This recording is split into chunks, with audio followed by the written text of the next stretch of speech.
You have been talking of criticism as an essential part of the creative spirit, and I now fully accept your theory. But what of criticism outside creation?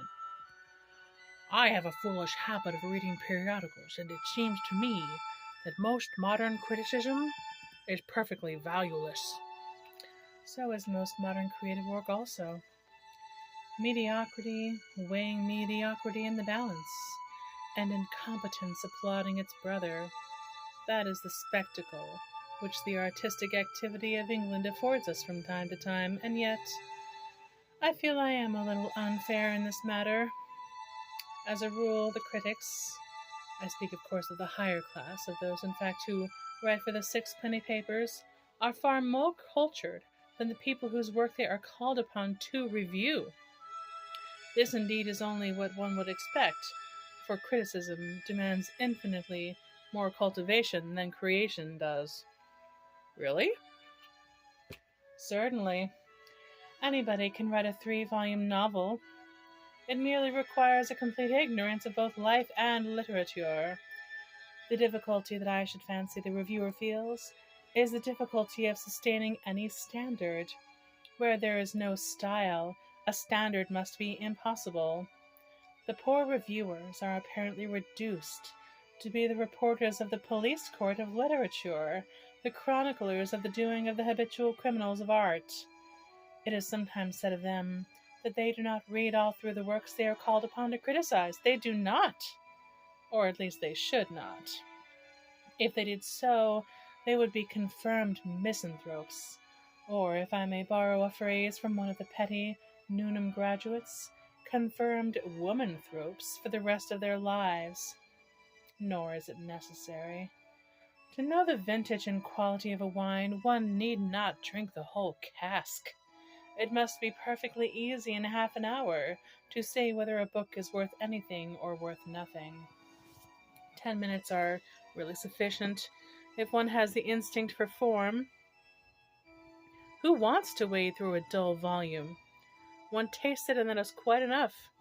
More than enough, I should imagine. I am aware that there are many honest workers in painting as well as literature who object to criticism entirely. They are quite right. Their work stands in no intellectual relation to their age. It brings us no new element of pleasure. It suggests no fresh departure of thought or passion or beauty. It should not be spoken of. It should be left to the oblivion that it deserves. But, my dear fellow, excuse me for interrupting you. You seem to me to be allowing your passion for criticism to lead you a great deal too far. For, after all, even you must admit that it is much more difficult to do a thing than to talk about it. More difficult to do a thing than to talk about it? Not at all. That is a gross popular error. It is very much more difficult to talk about a thing than to do it. In the sphere of actual life, that is, of course, oblivious. Anybody can make history. Only a great man can write it. There is no mode of action, no form of emotion that we do not share with the lower animals. It is only by language that we rise above them or above each other, by language which is the parent and not the child of thought. Action indeed is always easy, and when presented to us in its most aggravated, because most continuous form, which I take to be that of real industry, becomes simply the refuge of people who have nothing whatsoever to do. No, Ernest, don't talk about action. It is a blind thing, dependent on external influences, and moved by an impulse of whose nature is unconscious. It is a thing incomplete in its essence, because limited by accident, and ignorant of its direction, being always at variance with its aim. Its basis is the lack of imagination. It is the last resource of those who know not how to dream. Gilbert, you treat the world as if it were a crystal ball. You hold it in your hand and reverse it to please your wilful fancy. You do nothing but rewrite history. The one duty we owe to history is to rewrite it. That is not the least of the tasks in store for the critical spirit. When we have fully discovered the scientific laws that govern life, we shall realize that the one person who has more illusions than the dreamer is the man of action. He indeed knows neither the origin of his deeds nor their results. From the field on which he thought that he had sown thorns, we have gathered our vintage, and the fig tree that he planted for our pleasure is as barren as a thistle, and more bitter. It is because humanity has never known where it was going that it has been able to find its way. You think then that in the sphere of action, a conscious aim is a delusion? It is worse than a delusion. If we live long enough to see the results of our actions, it may be that those who call themselves good would be sickened with a dull remorse, and those whom the world calls evil stirred by a noble joy. Each little thing that we do passes into the great machine of life, which may grind our virtues to powder and make them worthless, or transform our sins into elements of a new civilization, more marvelous and more splendid than any that has gone before. But men are the slaves of words. They rage against materialism, as they call it, forgetting that there has been no material improvement that has not spiritualized the world, and that there have been few, if any, spiritual awakenings that have not wasted the world's faculties in barren hopes, and fruitless aspirations, and emptier, trembling creeds. What is termed sin is an essential element of progress. Without it, the world would stagnate or grow old or become colorless. By its curiosity, sin increases the experience of the race. Through its intensified assertion of individualism, it saves us from monotony of type. In its rejection of the current notions about morality, it is one with the higher ethics. And as for the virtues, what are the virtues? Nature, M. Renan tells us, cares little about chastity, and it may be that it is to the shame of the Magdalene, and not to their own purity, that the Lucretius of modern life owe their freedom from stain. Charity, as even those of whose religion it makes a formal part have been compelled to acknowledge, creates a multitude of evils.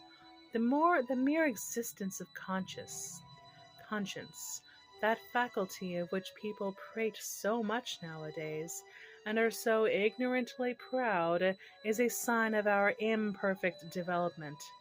It must be merged in instinct before we become fine.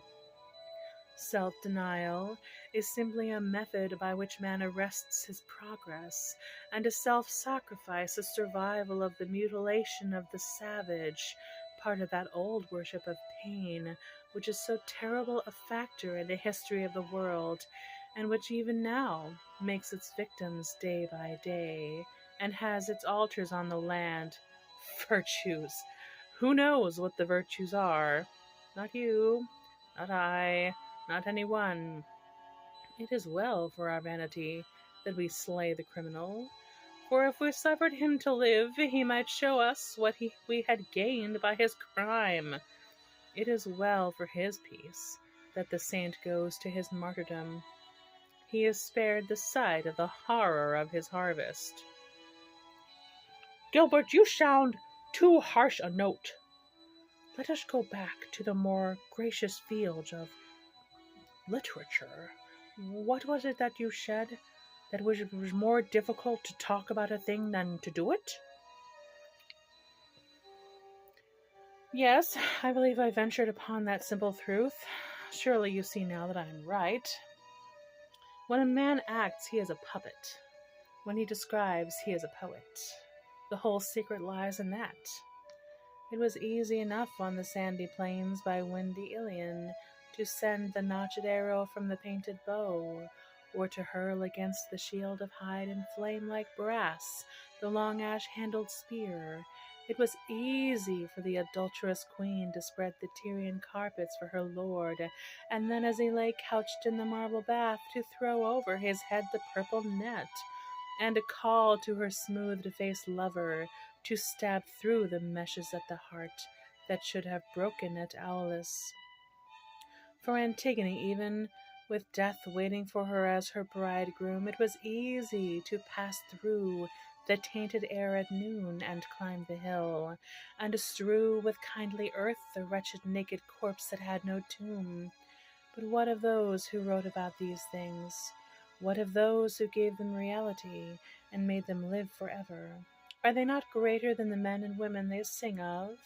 Hector the sweet knight is dead, and Lucian tells us how in the dim underworld Menipus saw the bleaching skull of Helen, and marveled that it was for so grim a favor that all those horned ships were launched. Those beautiful mailed men laid low, those towered cities brought to dust, yet every day the swan-like daughter of Leda comes out on the battlements and looks down at the tide of war. The greybeards wonder at her loveliness as she stands by the side of the king. In his chamber of stained ivory lies her Laman. He is polishing his dainty armor and combing the scarlet plume. With a squire and page, her husband passes from tent to tent. She can see his bright hair, and hears or fancies that she hears that clear, cold voice. In the courtyard below, the son of Priam is buckling his brazen cuirass. The white arms of Andromache are around his neck. He sets his helmet on the ground, lest their babe should be frightened. Behind the embroidered curtains of his pavilion sits Achilles in perfumed raiment, while in harness of gilt and silver the friend of his soul arrays himself to go forth to the fight. From a curiously carven chest that his mother Thetis had brought to his ship's side, the lord of the Myrmidons takes out that mystic chalice that the lip of men had never touched, and cleanses it with brimstone, and with fresh water cools it, and having washed his hands, fills with black wine its burnished hollow, and spills the thick, great blood upon the ground, in honor of him who Dodona barefooted prophets worshipped, and prays to him, and knows not that he prays in vain, and that by the hands of two knights from Troy, Panthus' son, Euphorbus, whose love-locks were looped with gold, and Pyramid, the lion-hearted, Patroclus, the comrade of comrades, must meet his doom. Phantoms are they? Heroes of mist and mountain? Shadows in a song? No, they are real. Action. What is action? It dies at the moment of its energy. It is a base concession to fact. The world is made by the singer for the dreamer. While you talk, it seems to me to be so. It is so in truth. On the mouldering citadel of Troy lies the lizard like a thing of green bronze. The owl has built her nest in the palace of Priam. Over the empty plain wander shepherd and goatherd with their flocks, and where on the wine-surfaced oily sea, wine-dark sea as Homer calls it, copper-prowed and streaked with vermilion, the great galleys of the Danoi came in their gleaming crescent. The lonely tunny fisher sits in his little boat and watches the bobbing corks of his net, yet every morning the doors of the city are thrown open, and on foot or in a horse-drawn chariot the warriors go forth to battle and mock their enemies from behind their iron masks. All day long the fight rages, and when the night comes the torches gleam by the tents, and the cresset burns in the hall. Those who live in marble or on painted panel know of life but a single exquisite instant, eternal indeed in its beauty, but limited to one note of passion or one mood of calm. Those whom the poet makes live have their myriad of emotions of joy and terror, of courage and despair, of pleasure and of suffering. The seasons come and go, in glad or saddening pageant, and with winged or leaden feet the years pass by before them. They have their youth and their manhood. They are children, and they grow old. It is always dawn for St. Helena, as Berenice saw her at the window.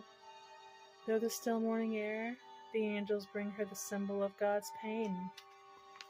The cool breezes of the morning lift the gilt threads from her brow. On that little hill by the Scilly of Florence, where the lovers of Giorgione are lying, as is always the solstice of noon made so languorous by summer suns that hardly can the slim naked girl dip into the marble tank. The round bubble of clear glass and the long fingers of the lute player rest idly upon the chords. It is twilight always, for the dancing nymphs whom Corot set free among the silver poplars of France. In eternal twilight they move, those frail diaphanous figures, whose tremulous white feet seem not to touch the dew-drenched grass they tread on. But those who walk in epos, drama, or romance, see through the laboring months the young moons wax and wane, and watch from the night, from evening unto morning star, and from sunrise unto sunsetting, can note the shifting day with all its gold and shadow. For them as for us, the flowers bloom and wither, and the earth, that green-tressed goddess, as Coleridge calls her, alters her raiment for their pleasure. The statue is concentrated to a moment of perfection.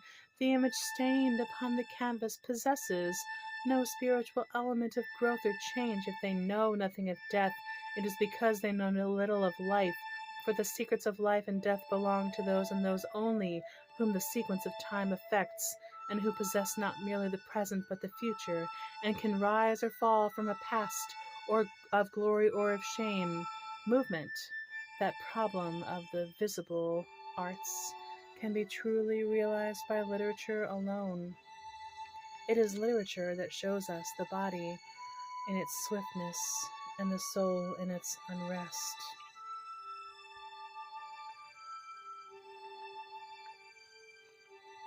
Yes, I see now what you mean. But surely, the higher you place the creative artist, the lower must the critic rank. Why so?